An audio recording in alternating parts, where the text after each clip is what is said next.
everyone, and welcome back to another episode of Little Talks Together. I'm Evelyn, and today we're talking about something that combines two big challenges: learning to talk about yourself in English and learning that sometimes Plan B ends up being the best path. And I'm Charlie. Before we get started, make sure to subscribe to the channel and leave a comment below if you've ever had to start over or if you're learning to introduce yourself in English right now. We'd love to hear your story. Charlie, don't you think it's funny how we plan our lives in one direction and suddenly something happens that changes everything? Totally. Sometimes we fight against Plan B, thinking it's failure, when in reality it's just life guiding us differently. Yes, and it's the same when we learn English. A lot of people start thinking, I'll speak perfectly from day one, but soon realize Plan B is actually making mistakes and learning from them. Exactly. You start with small, simple sentences like, "Hi, my name is Charlie. I'm from Brazil. I work as a photographer." And then you realize that those small steps are actually your best teachers. And speaking of that, do you remember your first conversation in English? Oh, yes. It was a disaster. I tried to order coffee in New York. I said, "I want a coffee with milk," and the barista asked, "Whole milk or skim?" And I froze. I had no idea what skim meant. Classic moment. We've all been there. I once said I'm hot instead of it's hot, and the person thought I was flirting. See, Plan B moments. You think you're failing, but those are the stories that make you improve. Exactly. Mistakes become memories, and memories become lessons. That's deep, Evelyn. And, when we talk about introducing ourselves, it's not just about work or studies. It's about who we are, what we like, what makes us smile. Yes. Like when I introduce myself, I usually say, my name is Evelyn. I'm from Sao Paulo. I'm an English teacher, but I'm also a big fan of coffee, books, and cats. That's so you. And what are your cats' names again? Luna and Max. Luna sleeps all day, and Max thinks he's a dog. He fetches toys. That's adorable. Pets always make conversations more natural. I do the same when I talk about my dog, Luna. Yes, same name. She's a golden retriever and basically my photography assistant. She's in half of my pictures. A golden retriever, of course she is. They're always smiling. Exactly. And it's funny, even talking about pets in English can teach you new vocabulary. Fur, leash, vet, fetch, bark. Right, and sports too. People often forget that talking about your hobbies, like, I love playing soccer or I go running every morning, can be a fun way to practice. Totally. I actually play soccer on weekends with some friends. We call ourselves the Lazy Lions. I love that. See, even something simple like talking about your team name can open a whole conversation in English. Exactly. And the more personal details you add, the more confident you get telling your story. That reminds me of a friend of mine, Laura. She dreamed of being a lawyer, but after a few years in law school, she realized she didn't feel happy. She felt stuck. Oh, that's tough. What did she do? One day, she decided to take a short English course, just as a hobby, something completely different. Let me guess. Plan B? Exactly. What started as just a hobby became her new direction. She got so passionate about languages that she changed careers completely. Now, she's an English teacher, and she always says, I found my real voice when I learned to talk about myself in another language. Wow, that's powerful. Sometimes Plan B isn't a backup, it's a better version of Plan A. We just didn't see it yet. Yes, and what's beautiful is how her change started with curiosity. She started watching English YouTubers, listening to Ed Sheeran, and talking with people online about movies and travel. I love that because it's so natural, no pressure, no grammar books all the time, just connecting with what you enjoy.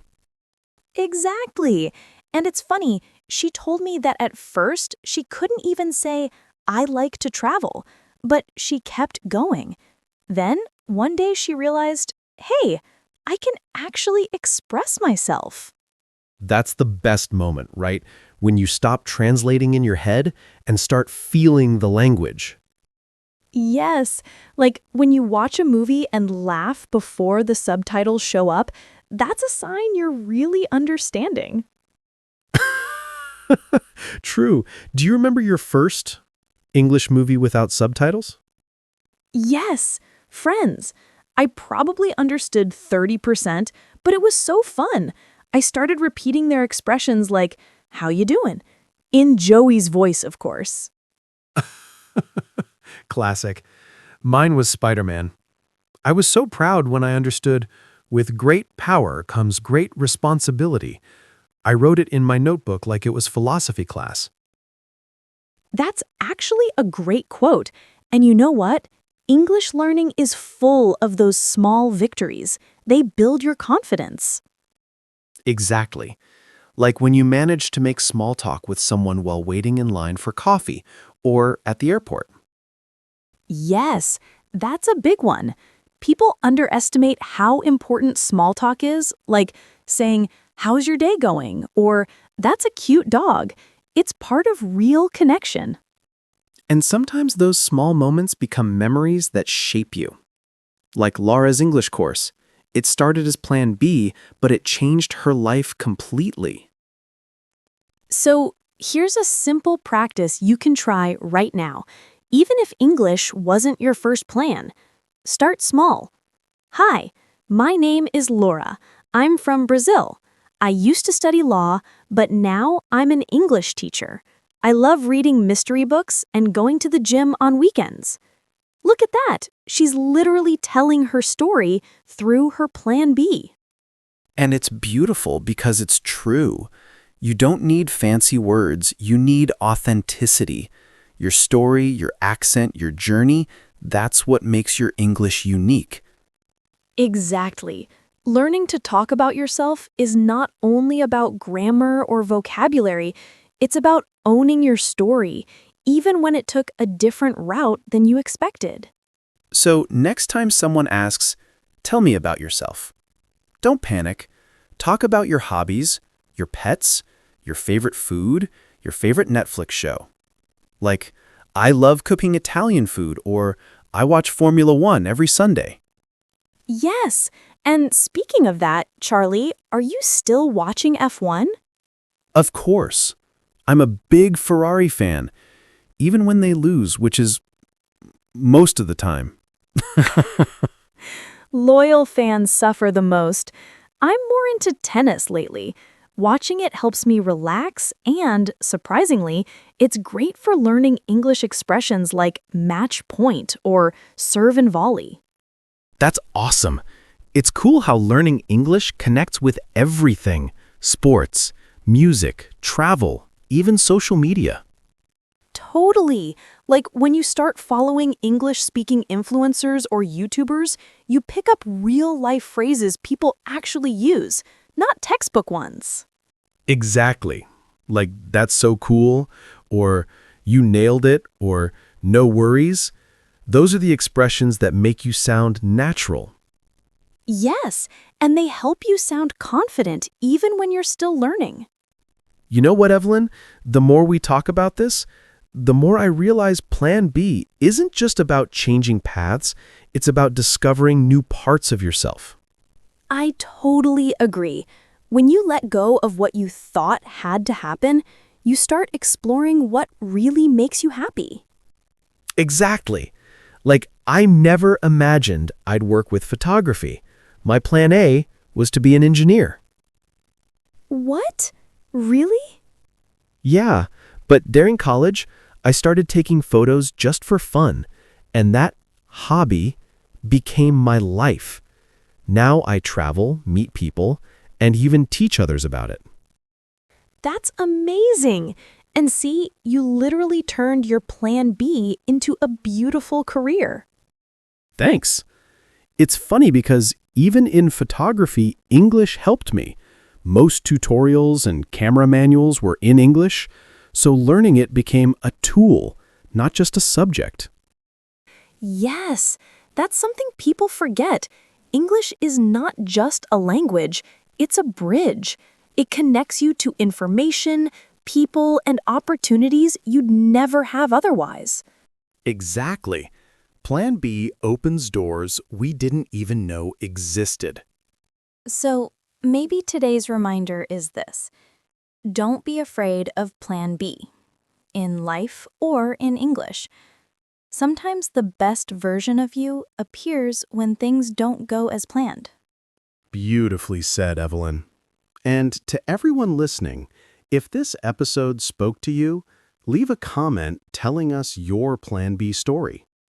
Maybe you started a new hobby, changed careers, or even adopted a pet that changed your routine. We'd love to know. And of course, subscribe so you don't miss our next conversations here on Little Talks Together. Next week, we'll talk about how to sound confident even when you're not fluent yet. So stay tuned. Tap for details.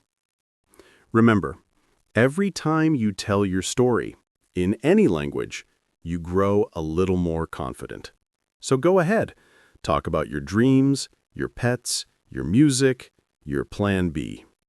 And that's it, folks. We've reached the end of another conversation. We've talked about various ways to learn and practice English. You know, that small window of possibility for change. Exactly. And now we want to hear from you. Use the comments down below to tell us, what's your work routine like? And more importantly, do you see any possibility of breaking out of it? Even just a little. We'll be reading everything, so let us know. While you're at it, if you enjoyed our chat, don't forget to hit the like button on the video, and if you haven't subscribed yet, subscribe to the channel so you don't miss a thing. It's the best way to support our work and ensure we bring you more conversations like this. That's all for today, but stay tuned. Very soon, Evelyn and I will be back with a new and exciting conversation right here on this channel. A big hug to everyone. See you later, everyone.